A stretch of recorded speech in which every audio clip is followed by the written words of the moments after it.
Hey guys, welcome back to the Touch MBA podcast. I am your host, Darren. I hope you're having a wonderful summer wherever you are in the world. I actually just went to Croatia with my family and had just an amazing 2-week trip there. And it was really wonderful to reset and think more about the future of Touch MBA as well, which I'll be sharing in future episodes. This week, I was really honored to have Professor Stephen DeKrey from HKUST Business School. Professor DeKrey has a long and distinguished career in business education. He's worked at top programs like Northwestern Kellogg and HKUST, where he was the founding director of the Kellogg-HKUST EMBA program. And in this episode, I wanted to ask Professor DeKrey some high-level questions, such as, is getting an MBA at a top-ranked Asian business school like HKUST, how is that different than getting an MBA at Northwestern Kellogg? I also asked him about what are the key questions applicants should ask when researching and shortlisting MBA programs to make the best MBA investment. And we do talk in detail about, well, at what level of experience should you consider getting an EMBA or even a part-time MBA instead of a full-time MBA? Because I know a lot of you are right on that borderline. We talk about how can applicants give themselves an edge in the admissions process? How can they make the admissions directors' jobs easier? And we close out the episode talking about whether leadership can really be taught in MBA programs. Yes, it's a big question, and one that Professor DeKrey has thought deeply about. And I think you guys can really learn from Professor DeKrey's experience in terms of how to position yourself when you're applying to business school. Really listen closely to how he talks about leadership, to how he talks about, how you should research programs. And I think really the core ingredients of a great MBA application are all contained in this episode. So I hope you enjoy it as much as I did. Remember that at Touch MBA, you can get free MBA school selection help, and we specialize in international business schools. So if you're thinking of the top business schools outside the US and would like to get a free profile evaluation from us, do check out touchmba.com. All right, now let's get to my conversation with Professor Stephen DeKrey.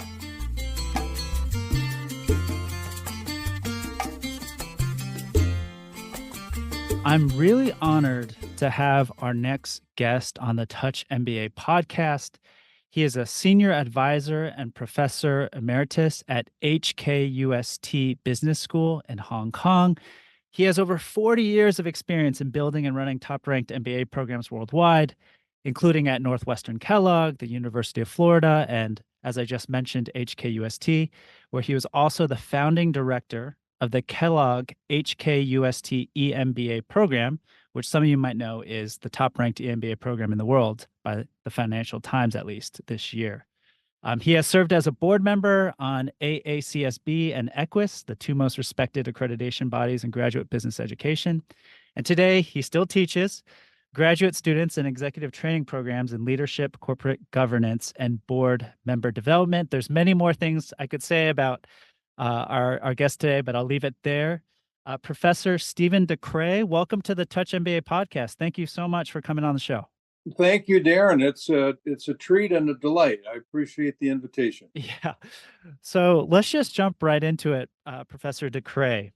I mean, given your extensive background in business education, as I mentioned, you were the MBA admissions director at Northwestern Kellogg. You were the MBA director at the University of Florida before founding the HKUST Kellogg EMBA program and helping to run HKUST's master programs for over 16 years in Hong Kong. So we have listeners all over the world. And I'm just curious, given that you've been in and run programs in both Hong Kong and the United States and many other countries, what do you wish more MBA applicants knew about getting their MBA at a top Asian business school like HKUST? Well, it may not be any different from what I hoped they would do when I was at Northwestern. Research and finding out about the options are really always the best advice. A lot has changed since I was admissions dean at Kellogg. That was back in the 80s, Darren. And the US was really the place to be and the place to go. And we kind of dominated all MBA education, having founded it over 100 years ago. But as other countries picked up, I think the first Asian school was in the 60s, Asian Institute of Management, which I later became president of. But Europe started to move, and LBS back in probably the 80s, 90s started to build up. And of course, now you have many options. Asia was later, despite the Asian Institute of Management. There wasn't much action until probably the 80s, 90s. And I moved there in the 90s and have been there now almost 30 years.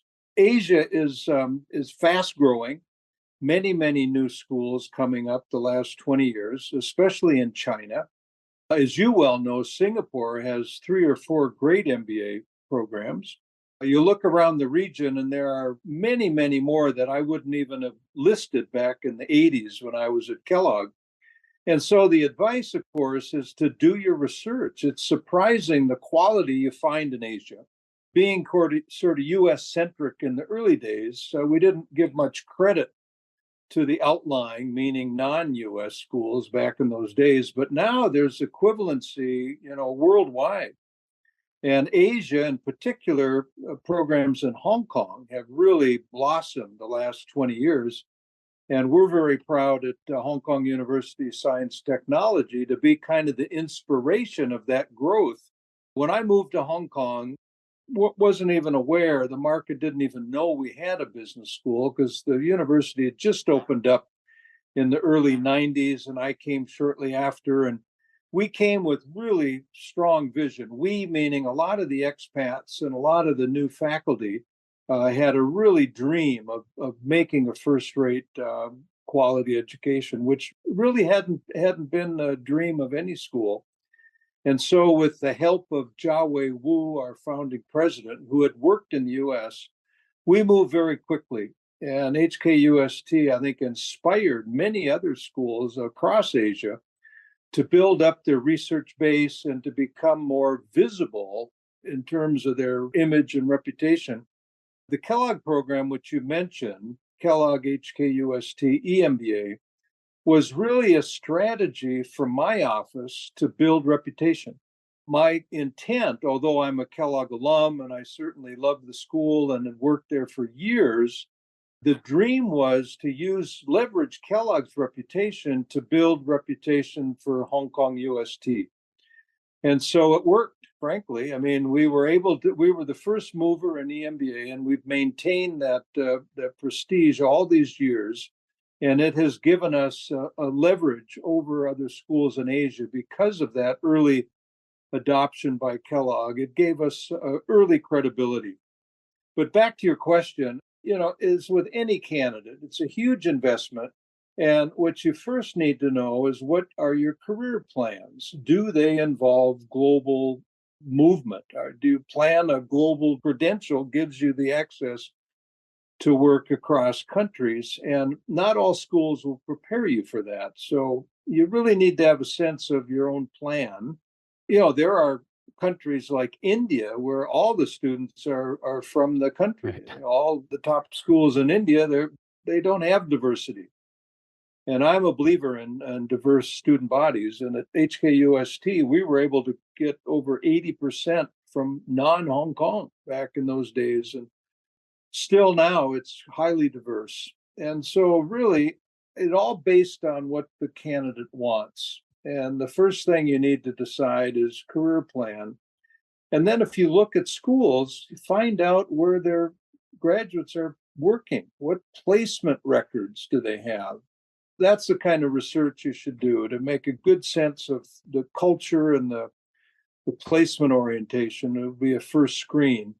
And of course, all candidates have to worry about cost and location and geography and all that. But as far as Asia, there are many, many opportunities, many, many more than there were, of course, when I moved there. And part of why I took the job is I wanted to work in Asia. I saw the fast growth, I saw the China potential, and US was kind of been there, done that for me personally, and it worked out great. And I've really enjoyed it and have made Asia my home. Yeah, my family is from Hong Kong, so I have a personal soft spot, as I mentioned on this podcast Ah, many times. wonderful. Well, Yeah, you know, it's a great city. It's a absolutely. great city. It's evolving. There's more China control now, but you're not going to take away the global nature of that city, and it's such a dynamic place to work. Absolutely. And so having, worked in programs around the world, do you think the quality of the education is just as strong in, a top business school like HKUST as it is in Kellogg? And just a follow-up question to that is, do you find the program content different? Like, is there more of a focus on Asian business or China business in the HKUST program? Well, as far as quality, Darren, yes, you certainly can find equivalency. And one element that the US doesn't have as much as our school and many Asian schools, many European schools, is the international diversity of the student body. When I was at Kellogg, early days, of course, we were lucky to have 15% non-US and maybe up to 20. And they're scrambling at this point, and I've seen recent data. Top schools, meaning the top 10, 20 in the US, are pushing the 30 or one third Yeah. of their student body from outside. But, in Asia, we're way over half. We're 70%. And the number of countries represented is very high. So that to me, of course, is one of the pluses that's happened in Asia. But as far as quality in the classroom, you know, I it's I hesitate mentioning this, but our program with Kellogg is higher ranked than Kellogg without us. And so, we've added value to the Kellogg degree because our program, the joint degree, has been rated number one over 10 times in the world. And of course, Kellogg's own program, because it has less international nature, less senior people. So, as far as EMBA, you won't find a better one than the one in Hong Kong. Now, with MBA, of course, you're going to have more equivalency, and there are a lot of other top schools to compare, but we certainly have an edge if you want to work in Asia. You got the quality education, but also, as you point out, we write, I personally write cases about Asian businesses. I just finished one about Domino's expanding into China. And I actually got to eat some pizza in China to try it out. So, and it's pretty good. Yeah. But I happen to know the chairman, and he offered this case study, and I met their CEO, and they've got about 300, I think, storefronts now, but they're going to go to 800 in 2 years. And that's a case you won't see in the U.S. Business School. And it's a lot about how do you grow in China? China's a unique country. It's, obviously huge potential given the size, but it's not easy. And if you do have an interest in China business, going to an Asia school with those connections is one of the ways. In fact, because of Hong Kong's connection to China, that has helped us grow as a business school, both reputation and size, because China's been so important. Now it's leveled off, and we all know the market forces have changed a bit, but still, it's a dynamic place to work. And even if it doesn't grow, there's still a lot of opportunity in China. So for our international listeners, they might be from Europe or Middle East or Africa and the US, of course. What would you advise to students who don't have that language element? They don't speak Cantonese or they don't speak Mandarin. Is that absolutely essential for them to grasp the native country's language in order to consider these business schools abroad? No, that if you're talking China, it has become more and more important as China has evolved themselves. A lot of the businesses are now staffed by mainland Chinese and not relying on the expat expertise. So, to leverage that opportunity, one should have a language skill in many cases, not all, But still, a place like Singapore, a place like Hong Kong, and a place like Manila, and some other cities. I guess in a rare case, you'll find English speakers in Japan working for international companies that are dealing with English speaking clientele or whatever.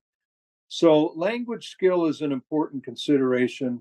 We later on in our brochures at HKUST encourage people to come in with some language skill, Mandarin in particular, and we actually offered it in the first year to help evolve people, at least to be conversational. To be fluent is way beyond what an MBA can take on unless they come in with the language. And there are a number of native English speakers who do have Mandarin. And, it's become a more popular language in the US in particular. I think at some point I saw data that said of all the top private schools, meaning, I guess, the undergrad and the elementary through secondary, Mandarin was the most popular language. So there are people that are coming in prepared. But if you don't have it, as you point out, many don't. That is a consideration. One needs to make sure that the industry you're pursuing will value the language you have. And as far as Europeans coming into Hong Kong, many of them will work for their home country's base in Hong Kong.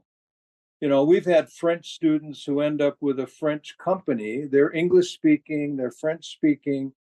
They end up with a French company in Hong Kong, and they can use their language and skill. Switzerland, of course, is known for banking, and we have some of our alums in particular, work for a Swiss bank in Hong Kong. They don't have Mandarin, but they have a lot. There's a lot of other market potential when you're at a financial hub like Hong Kong. But again, it's become more and more an issue, and so you're wise to raise it because around the world, and I've worked in Russia, I've worked in Saudi Arabia, I've worked in Bangkok, and language skill is a critical component for job placement. I even when I was at Kellogg, one of my classmates, and this is back in the 80s, had an opportunity in Brazil because he spoke the language, and he was one of the weakest students who graduated. But because he had Portuguese, he got a job. I mean, he wasn't weak, he just wasn't a top student, but ended up with a great opportunity. So language is an element that one comes in with, and hopefully you can leverage it. Yeah, and I think you really outlined some really good questions for applicants to consider. And I especially like this idea of what are kind of your bridges of commonality, right? Like if you're from the Colombia, maybe there's Colombian companies trying to expand in Asia, right, et cetera. I think that's really helpful.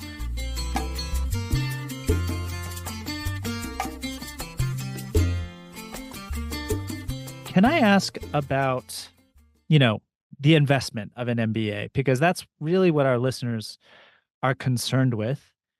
And, you brought forth a couple important questions in terms of what are your career plans? What are the placement stats or records, right, of schools applicants are considering? Do you have any other key questions you think applicants should ask when they're shortlisting MBA programs? Yeah, let's start there, and then I have another related question. Yeah, well, yeah, and I did point out placement, I think, is critical. In fact, I'll confide my own situation. The reason I went to Kellogg is they offered a major in nonprofit management, and I wanted to be a university leader.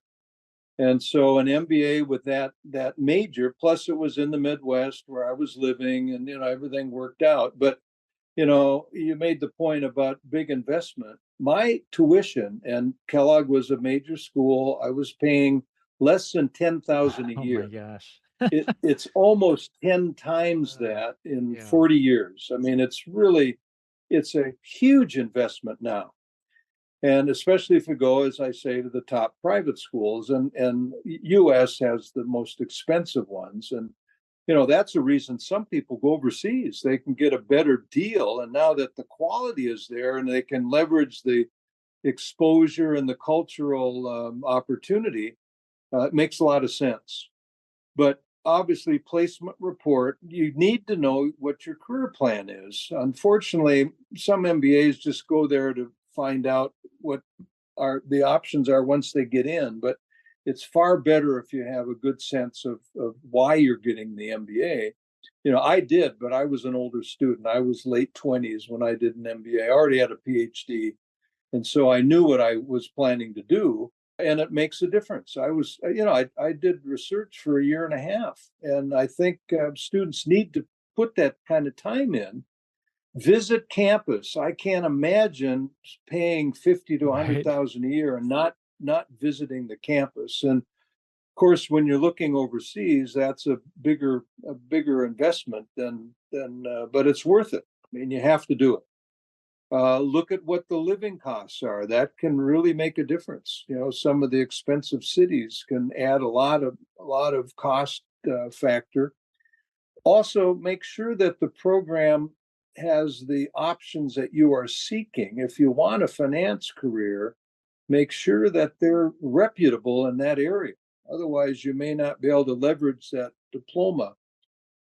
And as I always tell candidates, go to the best school you can get into. It's worth it if you can afford it. It's a rare opportunity. You wear that badge the rest of your life. It's on your resume, and it does matter. Candidates with more reputable schools, they can leverage it forever. It does make a difference. But as far as admissions process, what I used to say when I was dean of admission, I would say, admit yourself first and then convince the school why you admitted yourself. Oh, interesting. And what that means is you need to know what they want. And then you need to know who you are. And if you see a match, and MBA admissions is about a matching process. In fact, we used to give added points to candidates who were enthusiastic about our school. Because having been a student before I was MBA director, I found that some of the candidates who saw Kellogg as a second, third choice were less engaged, less involved, and less enthusiastic. And as alumni, they were less useful. And so when you find that the candidate is really excited to be at that school, they've got alumni connection, they visited, they can talk about what the programs are offered, makes a huge difference to the admissions office if you're really enthusiastic and why the school is great. It makes a huge difference. So admit yourself and then explain why you admitted yourself. In other words, why you belong there. What is it that you can offer that school? It's not just about what the school can do for you. We like to find out what contribution a candidate can make. Leverage your background, show your enthusiasm, make sure that you've got, some useful experience to share and that you're open and willing. And that's where the language matters, because some of these non-English speakers come in with weak English and they're much more reticent in the classroom. And while they may have great experience, but they're not able to conceptualize or share it properly. So language skill is also part of that. Oh, those are great tips. When I talk to applicants, one of my favorite presentation slides is the JFK, John F. Kennedy presidential quote about ask not what your country can do for you, but what you can do for your country. And then I strike out country and put MBA. Just so people that's very good. Get in that mindset. And so when I heard you say that, I was like, oh man, yeah, that we have the same philosophy. Can I ask you about when you say reputable or the best, you mean ranking wise? I'd love to dive into that a little bit. Oh, yeah. Wow. I mean, we could talk about several topics in depth. I'm very aware of the GMAT focus that many schools have, and I honestly advise against it because the GMAT test is one piece of criteria, and unfortunately, they use it for ranking, which is why I mention it. U.S. News does, not all, FT does not. And I don't think, Business Week is now folded into another ranking. And so things are changing. But the very first ranking, Darren, by the way, was in 1985. Wow. And it was done by a consulting firm called Brecker and Merriman. And Dick Brecker was the founder of that ranking. And he used to work for business schools. He was in communications. He had a consulting firm in New York City. And after the ranking came out, he got in trouble with all the Ivy League because the number one school was Northwestern. And of course, I was delighted because I was dean of admission at that time. And here we were, number one. And that ranking has now become, I think Business Week took it on. And in 1988, that was the first Business Week ranking. Now, John Byrne claims to be the originator of the ranking, but he was not. Brecker and Merriman started it, and they wanted to dish it off. They published it in the Wall Street Journal. It was in October of 85. I was in Boston at the time. And I was at an MBA forum, and all my colleagues from Harvard and Stanford and Wharton and Columbia were quite shocked. But those were back in the day. And now the rankings, there's so many of them that you have to really look across them. And that one contribution John is making in his website is he collaborates various rankings together and gives kind of an overall, and that's useful. I think it kind of gives a little bit stronger, rank when you combine rankings, but still ranking is only one piece. When I say quality, I also look at the level of the student, the job opportunities they have, the facilities that they're in, the quality of their research, because obviously it's very competitive to hire research faculty. And the top ones are great teachers. And those are what we call stars, right? Yeah. The faculty who have the research background and are great in the classroom. And they're in short supply. Often a faculty will be strong in one or the other, but the stars are at the top schools. And we have many at our school, at HKUST. Obviously, Kellogg has many. A lot of the top schools do. And that makes a difference if you look at schools that have that kind of leverage.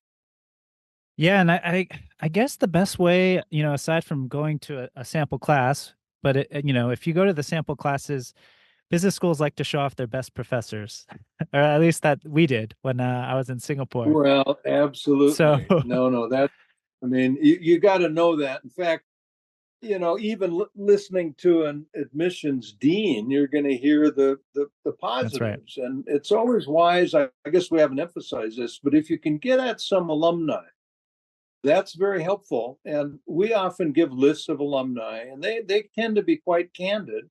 Obviously, we're proud of our school, so we're hopeful that they're going to say great things. But alumni tend to be a little less biased, and they're going to be, they're going to be more complete, I think. But it's a matching process. Not everyone should go to every school. You really need to sort that out. And once you have, being enthusiastic about it and leveraging that enthusiasm makes a huge difference. Yeah, absolutely. So you mentioned you were more on the older side when you got your MBA. And one question I have that actually a lot of our listeners have is, when you get above the sort of range of experience for MBA programs, which I would say right now is like 4 to 7 years, maybe you get to 8 years of experience or even 10 years or 11 years of experience. I often get this question, well, should I get an MBA still? Because I do want to change my career, right? Or should I get an EMBA? And because you have extensive experience in both types of programs, could you help us get some clarity, at that divide? Because I think that's a very difficult problem for many candidates who are like, say, 10 plus years Well, of I'm glad experience. you mentioned that, Darren, because I get those questions very frequently. And my own background, I've been in all three programs as a student and as a professor. When I went through Kellogg, I did 1 year full-time, half a year of part-time, and half a year, or I guess, year and a half of executive MBA because I was senior enough. But it's not an age thing or an experience thing that should determine it. It's really, what's best for you at the time. And EMBAs, to go to a good one and to profit properly, you need to be quite senior. And so you may have 10 years of work experience, but if you're not really in a senior job, an EMBA probably is a bad fit and you won't be appreciated and you may not be admitted. But, I guess in general, a full-time student will be 3 to 6 years of work. Part-time student will be 6 to 12, maybe 14. And an EMBA in our case will be 12, 13 years of work on up to maybe 25, people who are quite senior. And we offer, and I don't think you cover this, Darren, but we also offer DBA, and that's becoming the new growth industry, as well as the non-MBA master's programs. The pre-experience is also the growth industry, but focusing on MBA, it's really a matter of timing for you. Some people aren't ready for their MBA. Their career's going well and they're hanging in, and now it's 8 years. What do they do? Well, depending on their position, if you're applying to one of the top EMBAs, you won't get in with 8 years. You need to have more significant. Part-time programs tend not to be as developed. They really are difficult because you're working full-time and you're going usually at night, maybe on a weekend, but it's not built in. It's not as luxurious education as an EMBA. There they really take care of the services are more advanced.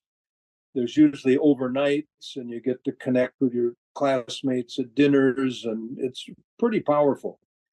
So I would say the priority is full-time if you're in the right age range and you're looking to benefit and you know where you're headed. So 3 to 6 years out. I was at about the 6-year mark myself. I had 5 years of work. I was a psychologist. I had a PhD already. So I just knew I wanted to redirect from a faculty career into administration, and MBA made sense. So you need to have a sense of where that career goal is, and that'll help you guide it. But EMBA is kind of restricted to senior people with significant work. And part-time, to me, part-time MBA are beneficial for the semi-senior student who loves their job, but they want to move quicker. They want to accelerate their career movement and round out their knowledge base, and they'll go part-time. We have some terrific part-time students who they're in the middle of EMBA and MBA and they don't want to quit their job. So that can be powerful, but again, you won't have the luxury of classroom connection with your group mates because everyone's busy. A lot of people have families and work, and so it's kind of in and out of class. You get the benefit, but not as much benefit as full or EMBA. I mean, I should note the EMBA tuition is usually notably higher too, right, than the MBA. That's another point. Tuition. Yeah, you're paying for that service and that level of student, and it's costly. I agree, and that can be another issue. If you look ahead, and very few companies pay. When we started our program 25 years ago, about half the students got full support. Now it's maybe 10%.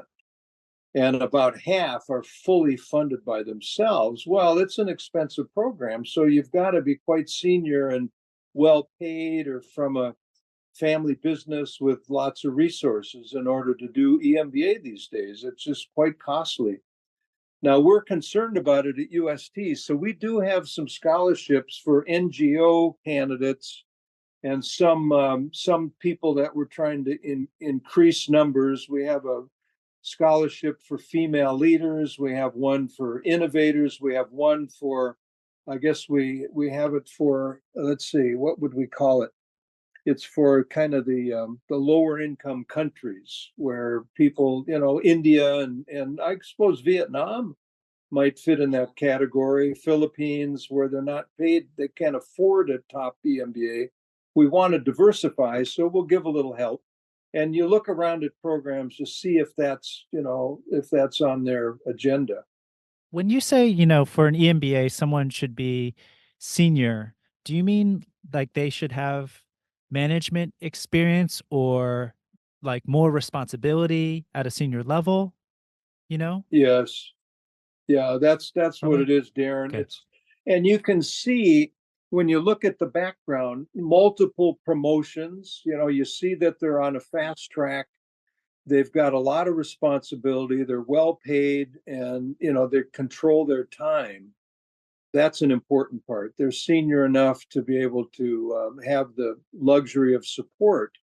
And a lot of them will hire somebody to help out when they take their degree because they need, help in the job.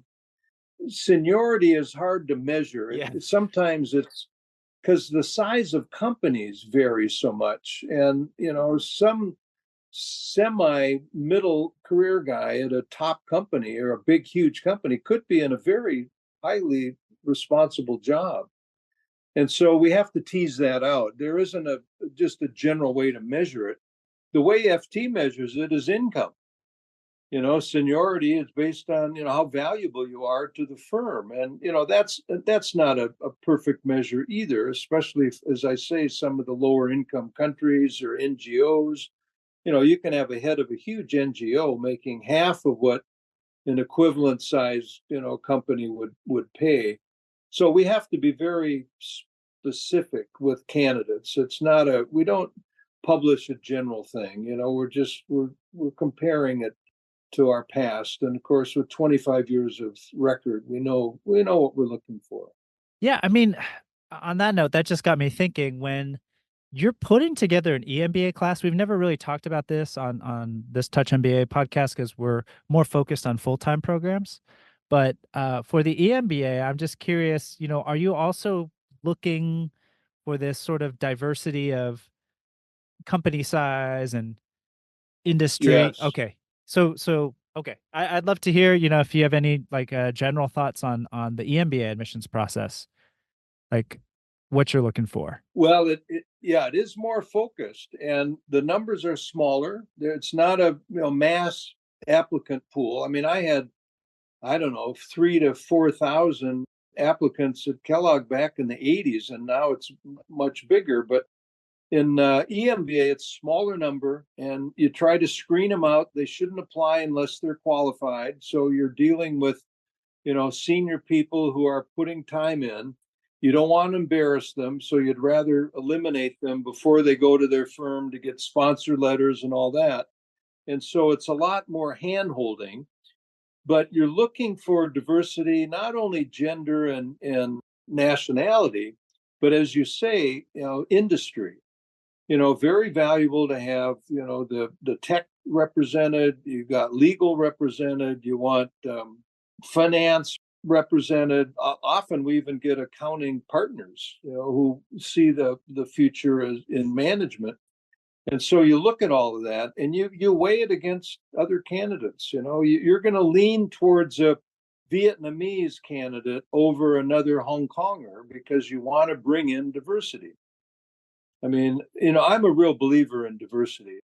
I believe that it's one of the great benefits of an EMBA is having that cultural exposure to multiple, countries. It's very useful.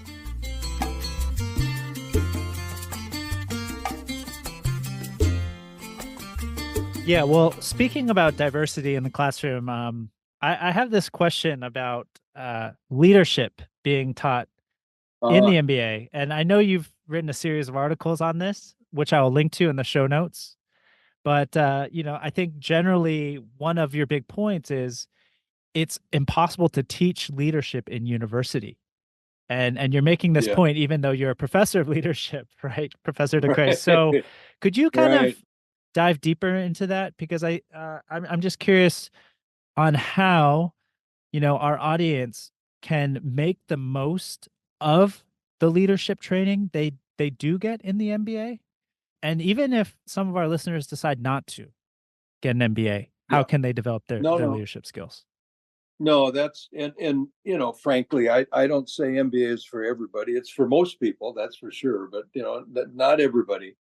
But as far as leadership, and I didn't originate that phrase, but I certainly have learned it that leadership is not something you teach; it's something you learn.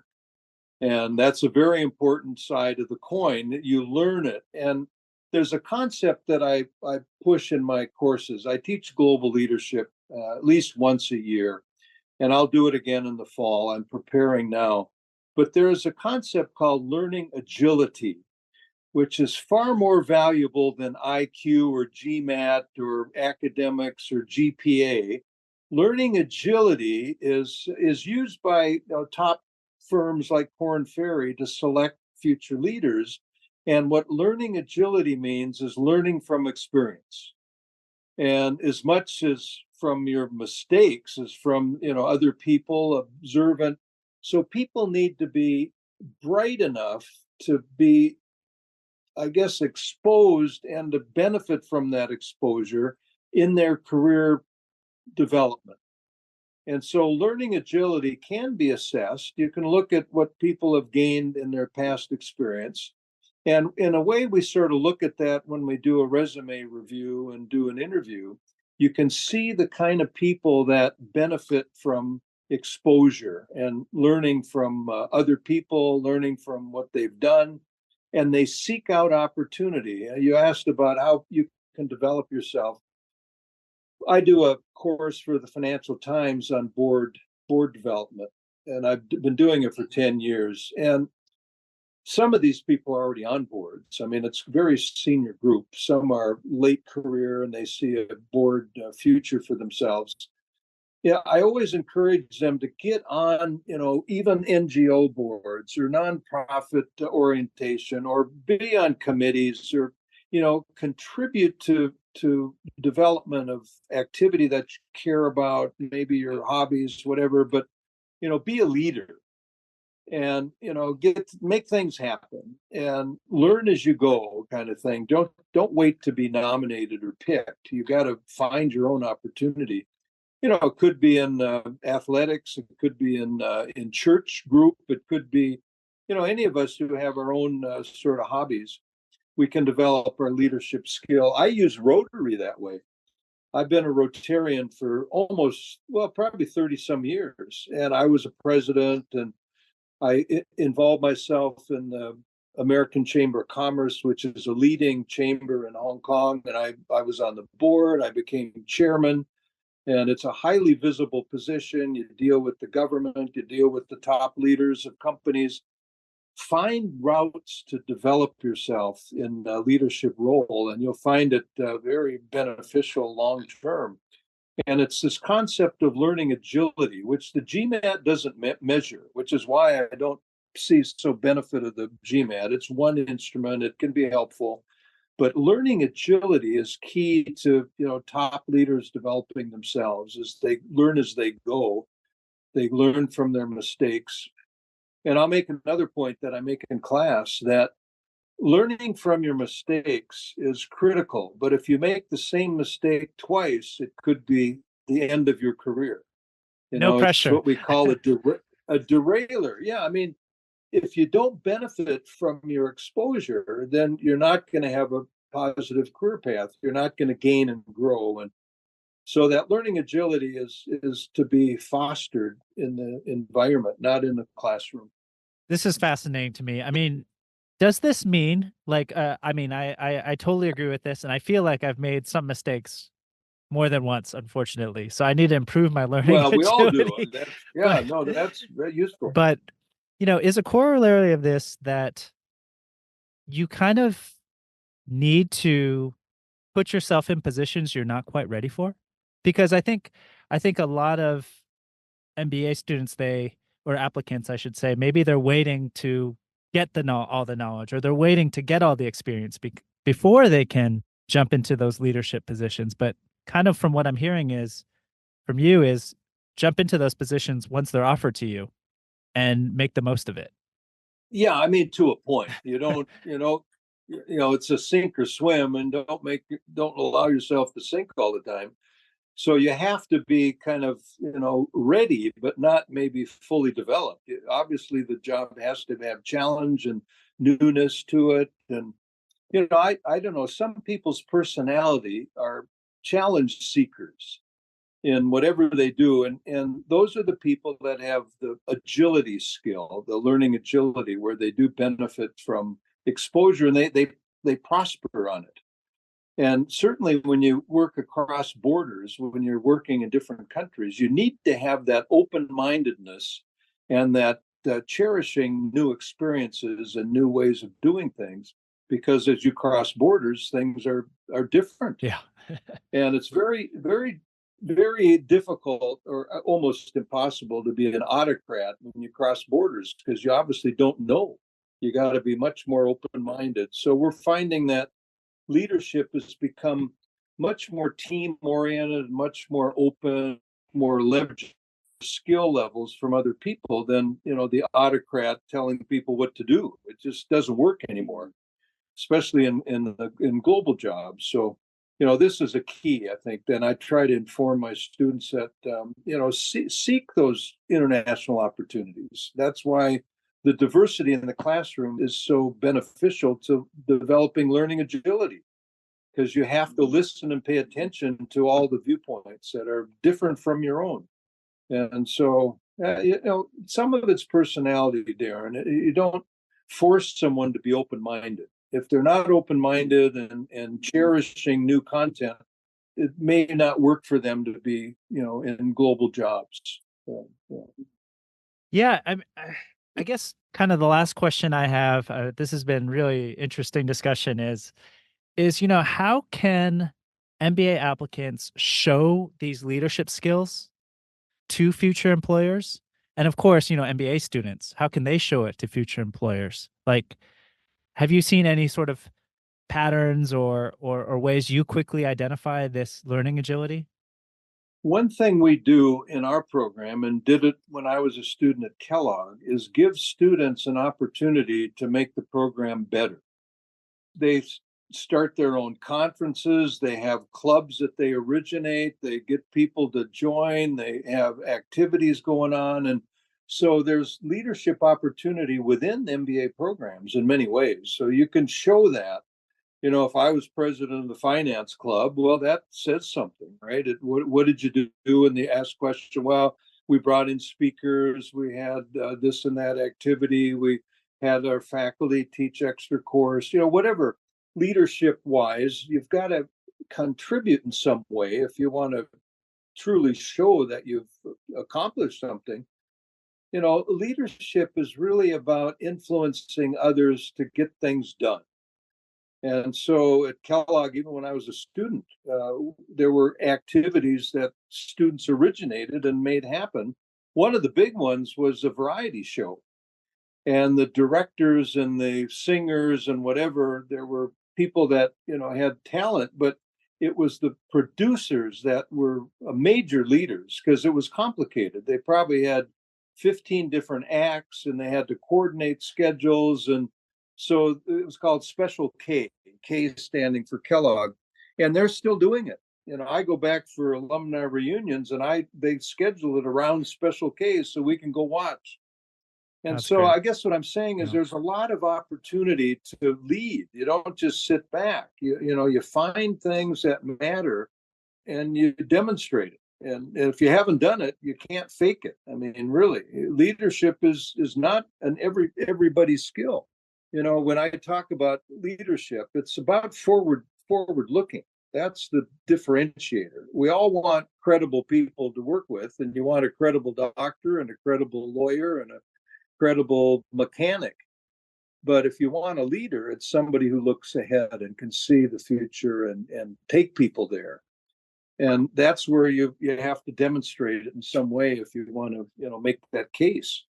Or you wait till you get in the program, you can demonstrate it while you're there. There's a lot of ways to do it. Yeah. Wow. There's a lot of great tips there for our listeners. Professor DeKrey, thank you so much for your time and even sharing the little tidbits about the first MBA ranking. I love that. I never did know that in 1985. That shows you my history, Darren. Yeah. I've been in the business a long time, and it's come a long way, and it's fun to still be involved with it. Absolutely. Thank you so much. Okay, my pleasure, and good luck to all the candidates. Thanks for listening to the Touch MBA podcast. Remember, you can get free school selection help and a profile review at touchmba.com. You can also follow us on LinkedIn and Twitter. Just search for Touch MBA.